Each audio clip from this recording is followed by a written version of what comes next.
Hello every Skyrim buddy! This is my first episode in my mod series for Skyrim, which is called Skymods of the Week. And each week I will be featuring only the best mods that I have fully tested and approved for use in Skyrim. And I wanted to devote this first episode to preparing your Skyrim installation for modding. And because of that, we're going to begin by covering Windows Restore, which is a version control system for Windows, and then we'll cover the Nexus mod manager, and then we'll move on to Skyrim script extender, and then we'll finish up with Skyboost, which is our first actual mod that we're going to install. Okay, now we're going to work on protecting your Skyrim installation by using one or two version control techniques.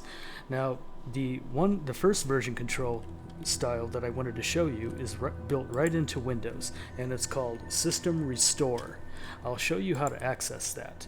If you've never used it before, the easiest way to find it is to just right click on your computer and click Properties. You'll then get this window, which I'm sure you're familiar with. Anyone who's messed around trying to find information about their graphics card has definitely been in here before. And then click System Protection, because actually, after all, that's what we're doing. We're protecting your system. And in this tab, it opens right to System Protection. If you've never turned it on before, you have to turn it on. So you're going to version control the same drive that Skyrim was installed on, so click that. It's usually your C drive, and then click Configure. And if you're turning it on for the first time, then this would be selected. You have to click Restore System Settings and Previous Versions of Files. What this is going to do is act as your version control system in case you make a mistake. You can always restore your entire system, which also restores files to a previous point in time. Now I'll show you, and then I recommend using 5% of your hard drive, somewhere around 20 to 25 gigs, if you can afford the space. You can kind of choose your own usage, but this is what I use. Alright, so now that's all set up. Now the first thing you need to do, especially if you've never done it yet, is create a system restore point right now. And I'm just going to call it First Skyrim Restore Point, right after installation. So preferably before you ever start modding, you want to create the restore point right now. Okay, now we'll fast forward through this because it takes a little bit of time. And there we go. You'll eventually get the window that the restore point was created successfully, and you're good to go. If you ever want to see the restore points, or if you actually need to use them, then you just go down here to the Windows button and then type in System Restore. That's the easiest way to find it. And it pops up right at the top as a program, and then you go into this. This takes a few minutes to open the first time. In fact, this takes a little bit of time if you're using this for the first time ever. And here's all the restore points. I actually have some real restore points, and this is the test that we did earlier. Now, if you ever do need to use a restore point, that's for another video. Why don't we deal with that later? If there's enough interest, then I'll devote an entire video on just how to use System Restore. But for now, that's all you need to do. Just make sure after every mod you install, you create another restore point by going into here and there, and then that opens up this, then not remote settings, go into System Protection and click Create a Restore Point every time you install a new mod. That way you'll be able to restore your Skyrim folder to a previous point in time if you need to. Okay, now something else that I wanted to show you quickly before we start downloading and installing the two tools for Skyrim. I wanted to suggest strongly that you create two shortcuts. The first shortcut is a folder shortcut that leads right to your Skyrim save folder, and that's usually most likely going to be in your C, users, and then your username, documents, my games, Skyrim. That's where your save files can be found. And that also happens to be where your skyrim.ini and your skyrimprefs.ini files are located. And those are two of the most important files for tweaking. You should also create a shortcut to your actual Skyrim game folder. And for most of us, especially the Steam downloaders, that's going to be C, program files, Steam, Steam apps, common, Skyrim. And most of you should also know where this is, especially if you're going to be modding. And then create a shortcut to that as well. I just put the two shortcuts on my desktop so I can easily grab them whenever I need to, instead of clicking through 4 or 5 folders every time I want to access them. Alright, so let's begin with the Nexus Mod Manager. And here it is.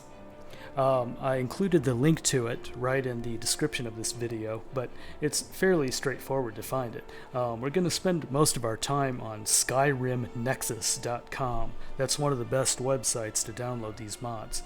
Now, it's a series of different websites like Fallout Nexus, or Fallout 3 Nexus, New Vegas Nexus. You should already be familiar with these, and the Elder Scrolls Nexus, or TES Nexus.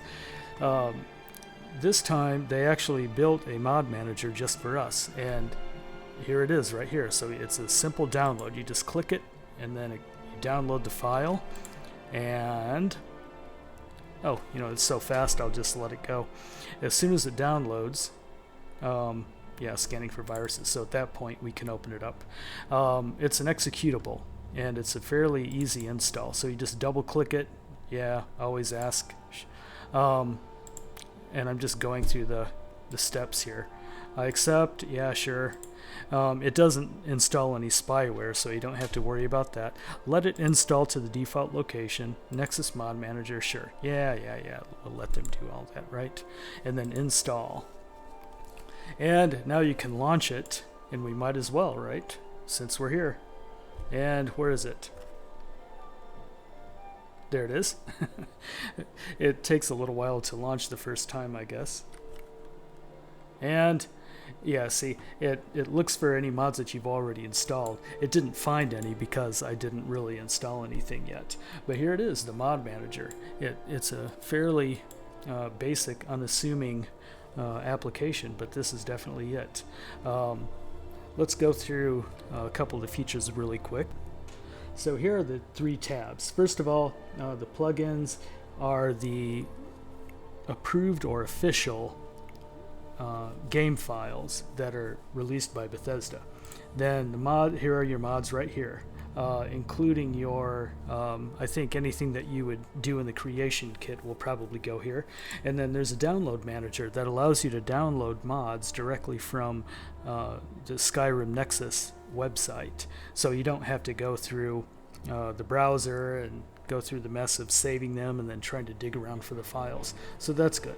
You use this button to launch the game if you like. You don't have to launch it through here. Even if you have mods here, you can still launch using the regular icon, which is down here. You can still click this and launch it the regular way. You don't have to use this. Here's what? Oh, it's nothing. There's no tooltip. Okay, let's see what it is. And it doesn't. Oh, reset archive invalidation. Yeah, you'll know when you have to use this. Don't use it. Don't click it until you have instructions that say click it. That's for replacing specific textures and specific files later on. Here's the settings. I would just leave the settings alone. These look like they're the correct ones already.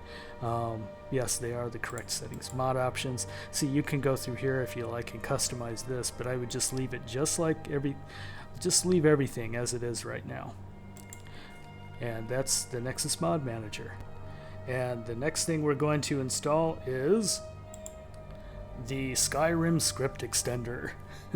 This is the web page for the Skyrim Script Extender. Isn't it beautiful? So anyway, the download link is right here.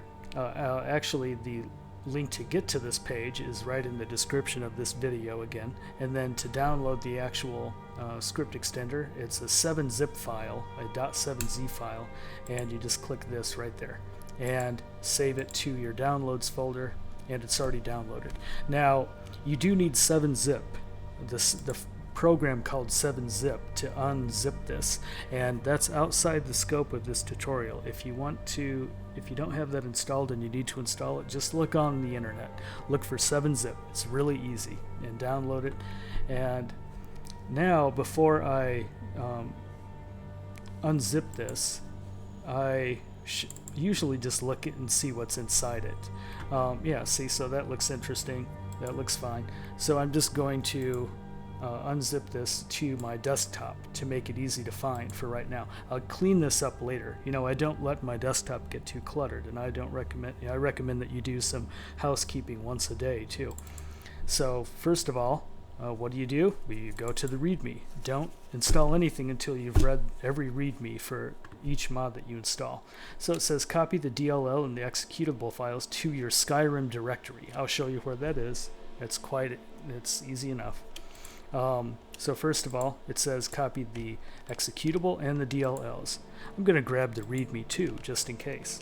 So I'm going to click copy, and then I go to my Skyrim directory, which is an easy shortcut like I showed you earlier, and I'm simply going to paste it right in. And now, by the way, they're already in there because I've installed this before. But this goes to show that you should continually check for updates for not only the Nexus mod manager, but also the Skyrim script extender. Okay, so we've done that. We now have the DLL files and the Skyrim script extender executable file right here. You can create a link to that on your desktop if you like. Create shortcut here, sure. And there's the, you can rename it Skyrim script extender. There. And then if you do install any mods that require that, you do have to launch it using this. Unlike the Nexus Mod Manager, where you don't have to use it, you have to use the script extender if some of your mods require it. You can still configure your Skyrim game by going into options here and and switching things around, but then you have to still launch it using this. Alright, now that we've installed the two most important tools that you're going to be using in the future when you start modding Skyrim, let's install one mod. Now ironically, it doesn't use either one of these tools. We're going to do it manually. It's called Skyboost, and it's an amazing little mod. In fact, it's so easy to install, as you'll see in a moment. So first of all, this simply enhances and improves the performance of your graphics card, particularly the frame rate and the most intensive parts of the game, like Whiterun, Markarth, a few other places. So we're just going to download it. You do have to belong to Skyrim Nexus, so if you haven't joined yet, just register, create an account, and then once you're ready, then click Downloads. Go to Skyboost, that's what we want, and then you'll get the download servers. There we go, and click anything you like I just choose the first one, and then you'll get this screen, and then you'll get the option to save or open with something. You see that I actually set it up to try to download with the Nexus Mod Manager. Don't do it. There's bugs in that system and it won't work, so you have to download it manually to your own download folder. Okay, so there we go. Now, as with everything, you have to read it. Read the README. It says simply copy the DLL and the ASI file. Okay, that's what we're going to do. So we go into the bin folder, and then we copy these directly into our Skyrim game folder, which is here. Remember, we created that shortcut. Now I'm going to just dump them right in here. So paste, and we should have two new files. And that's all there is for the installation of Skyboost. Now I'll show you the difference that it makes.